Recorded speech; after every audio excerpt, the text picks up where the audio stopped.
வணக்கம், இது உங்க தமிழ் ட்ரெண்ட்ஸ். நெடுஞ்சாலைகளில் அதிகம் வளர்க்கப்படும் செவ்வரளி காரணம் என்ன? வாங்க தெரிஞ்சுக்கலாம். அதுக்கு முன்னாடி இன்னும் நீங்க இந்த தமிழ் ட்ரெண்ட் சேனலை சப்ஸ்கிரைப் பண்ணலனா உடனே கீழே இருக்க ரெட் கலர் சப்ஸ்கிரைப் பிரஸ் பண்ணுங்க. கூடவே உடனடி அப்டேட்களுக்கு பெல் சிம்பலையும் பிரஸ் பண்ணுங்க. செவ்வரளி செடி அரளி குடும்பத்தை சார்ந்தது. மிகவும் நச்சுத்தன்மை கொண்ட தாவர வகை. அதிக நச்சுத்தன்மை கொண்ட தாவரங்கள் சிலவற்றை நாம் எப்போதுமே ஒதுக்கித்தான் வந்திருக்கிறோம். ஆனால் செவ்வரளி என்ற நச்சுத்தன்மை கொண்ட செடியை நாம் அப்படி ஒதுக்குவதில்லை. காரணம் அவற்றின் பயன்கள்தான். நீளமான இலைகளுடன் காட்சியளிக்கும் அரளி தாவரத்தில் செவ்வரளி, வெள்ளரளி என இரு வகைகள் உள்ளன.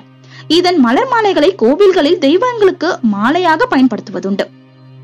திருக்கரவீரம், திருக்கள்ளில் முதலிய திருக்கோவில்களில் தலமரமாக அரளி செடி இருக்கிறது.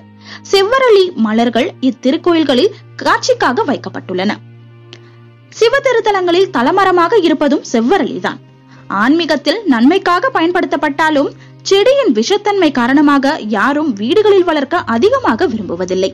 செவ்வரளியின் இலைகள், தண்டுகள் என பல பாகங்கள் விஷத்தன்மை கொண்டதாக இருந்தாலும் மலர்கள் மருத்துவ குணம் கொண்டவை. விஷத்தன்மை கொண்ட செடிகளை ஏன் நெடுஞ்சாலைகளில் அதிகமாக வைத்திருக்கிறார்கள் என்பது நம்மில் பெரும்பாலானோருக்கு அதிகமாக தெரிந்திருப்பதில்லை. நெடுஞ்சாலைகளில் சாலைகளுக்கு நடுவே பல வண்ண செடிகள் வைக்கப்பட்டாலும் அவற்றில் செவ்வரளி பூக்கும் காலங்களில் வண்ணமயமாக கண்களுக்கும் குளிர்ச்சியாக காட்சியளிக்கும். நெடுஞ்சாலைகளில் ஆயிரக்கணக்கில் வாகனங்கள் வந்து செல்கின்றன. இந்த வாகனங்களில் இருந்து வெளிவரும் புகைகளில் கார்பன் நச்சுக்கள் அதிகமாக இருக்கும்.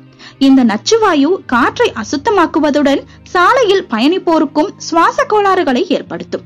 அதனால்தான் இதன் இலைகள் பச்சை நிறத்தில் இருந்து கொஞ்சம் கருப்பு நிறமாகவும் மாறியிருக்கும்.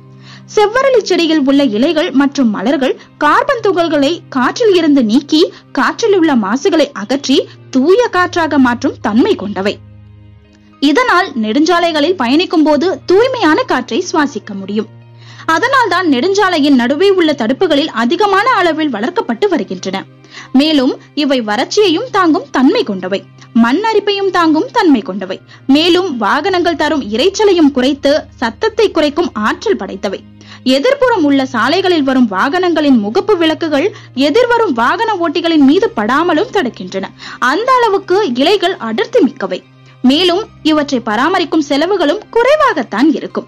விலங்குகள் இயற்கையாகவே இந்த தாவரத்தின் இலைகளை உண்ணாது என்பது இயற்கையின் விதி. அதனால் விலங்குகள் பாதிப்பில் இருந்தும் தப்பித்துக் கொள்ளலாம்.